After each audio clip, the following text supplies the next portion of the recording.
രണ്ടും കൽപ്പിച്ച ട്രംപ് ഇറാനെ നരകത്തിൽ തള്ളും. ഹോർമുസിൽ ഇറാനെതിരെ നാവിക ഉപരോധം നിലവിൽ. അമേരിക്കൻ സൈന്യം ഉചിതമായ സമയത്ത് ഇറാനെ ഫിനിഷ് ചെയ്യുമെന്ന് ട്രൂത്ത് സോഷ്യൽ പോസ്റ്റിൽ ട്രംപിന്റെ കുറിപ്പ്. പശ്ചിമേഷ്യയിലെ തന്റെ സൈനിക നടപടികളെ അനുകൂലിച്ചും ഇനി എന്തായിരിക്കണം ചെയ്യേണ്ടത് എന്ന പോംവഴികൾ നിർദ്ദേശിച്ചും എഴുതിയ ഒരു ലേഖനം പങ്കുവച്ചിരിക്കുകയാണ് US പ്രസിഡന്റ് ഡൊണാൾഡ് ട്രംപ്. തന്റെ സോഷ്യൽ മീഡിയ പ്ലാറ്റ്ഫോമായ ട്രൂത്ത് സോഷ്യലിലാണ് ട്രംപ് ജസ്റ്റ് ദ ന്യൂസ് എന്ന പോർട്ടലിന്റെ ലേഖനം ഷെയർ ചെയ്തിരിക്കുന്നത്. ഇതിൽ പറയുന്ന കാര്യങ്ങൾ ട്രംപ് വരും ദിവസങ്ങളിൽ ചെയ്യുമോ എന്നാണ് പലരും ചോദിക്കുന്നത്. ഇറാൻ വഴങ്ങിയില്ലെങ്കിൽ ട്രംപിന്റെ തുരുപ്പുചീട്ട് എന്ന തലക്കെട്ടിൽ പ്രസിദ്ധീകരിച്ച ഈ ലേഖനത്തിൽ യുഎസിന് മുന്നിലുള്ള ഇനിയുള്ള പോംവഴി നാവിക ഉപരോധമാണെന്ന് പറയുന്നു. ഇറാനുമായുള്ള ചർച്ച പരാജയപ്പെട്ട സാഹചര്യത്തിൽ ട്രംപ് ഈ വഴിക്ക് നീങ്ങും എന്നാണ് ലോകം കണക്ക് കൂട്ടുന്നത്.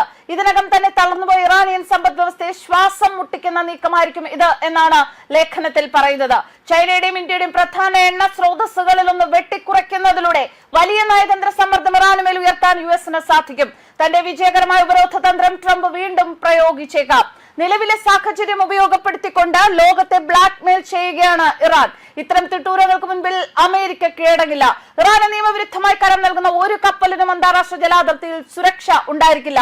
ഹോർമൂസിൽ കുടുങ്ങിക്കിടക്കുന്ന കപ്പലുകൾക്ക് ഉപരോധം മറികടക്കാൻ US നാവികസേന വഴിയൊരുക്കും. ഹോർമൂസിൽ ഇറാൻ പാകിയ മൈനുകൾ നീക്കം ചെയ്യുമെന്നും ട്രംപ് വ്യക്തമാക്കി. ഹോർമൂസിൽ നിയമവിരുദ്ധ ഫീ ചുമത്താമെന്ന് ഇനിയും ഇറാൻ കരുതരുത്.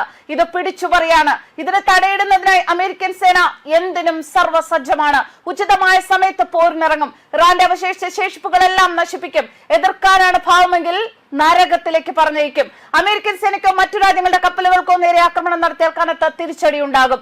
ഇസ്ലാമാബാദ് ചർച്ചയുടെ വിശദാംശങ്ങൾ JD വാൻസും സംഘവും പങ്കുവച്ചതായും ഡൊണാൾഡ് ട്രംപ് പ്രതികരിക്കുന്നു. പല കാര്യങ്ങളിലും ധാരണയിലെത്താൻ സാധിച്ചു. പക്ഷെ സുപ്രധാന ആണവ വിഷയങ്ങളിൽ യോജിപ്പിലെത്താൻ സാധിക്കാത്തതിനാലാണ് ചർച്ച പരാജയമായതെന്നും ട്രംപ് പറയുന്നു. അതേസമയം ഇറാനെതിരായ സൈനിക നീക്കത്തിന് എത്രയും വേഗം തയ്യാറെടുപ്പുകൾ ആരംഭിക്കാൻ ഇസ്രായേൽ ആർമി സൈനികർക്ക് നിർദ്ദേശം നൽകിയതായാണ് വിവരം.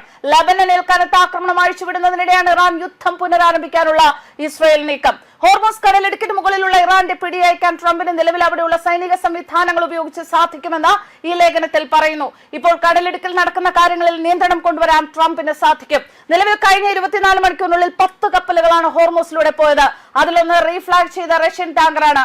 മറ്റു കപ്പലുകൾ ചൈനയിലേക്കും ഇന്ത്യയിലേക്കുമാണ്. ചില കപ്പലുകൾ ഇറാനിലേക്കും. ഇറാൻ വിട്ടുവീഴ്ച ചെയ്യുന്നില്ലെങ്കിൽ US നാവികസേനയ്ക്ക് ഗാർഗ് ദ്വീപിൽ നിരീക്ഷണം സംവിധാനം ഏർപ്പെടുത്താൻ കഴിയും. കടലിടുക്കിൽ നിന്ന് പുറത്തേക്കും അകത്തേക്കും നിരീക്ഷിക്കാം. അവ ഗാർഗ് ദ്വീപ് കടന്നു പോകണോ എന്ന് തീരുമാനിക്കാം. ഇതിന് US നാവികസേനയുടെ അനുമതി ആവശ്യമാണ് എന്ന് വന്നാൽ ഇറാന്റെ മേൽ അത് കടുത്ത സമ്മർദ്ദം ചെലുത്തും. യുഎസിലെ സൈനിക തന്ത്രജ്ഞരിൽ ഒരാളെ വിരമിച്ച ജനറൽ ജാക്ലിന്റെ ലേഖനം ഉദ്ധരിക്കുന്നുണ്ട്. അദ്ദേഹമാണ് ഹോർമൂസിൽ നാവിക ഉപരോധം കൊണ്ടുവരിക എന്ന ആശയം കഴിഞ്ഞ ആഴ്ച നിർദ്ദേശിച്ചത്. യുദ്ധം പുനരാരംഭിച്ച് ഇറാന്റെ ശേഷിക്കുന്ന സൈനിക ശേഷി കുറയ്ക്കുക. അതിനുശേഷം US സൈന്യത്തിന് ഗാർഗ് പിടിച്ചെടുക്കാം.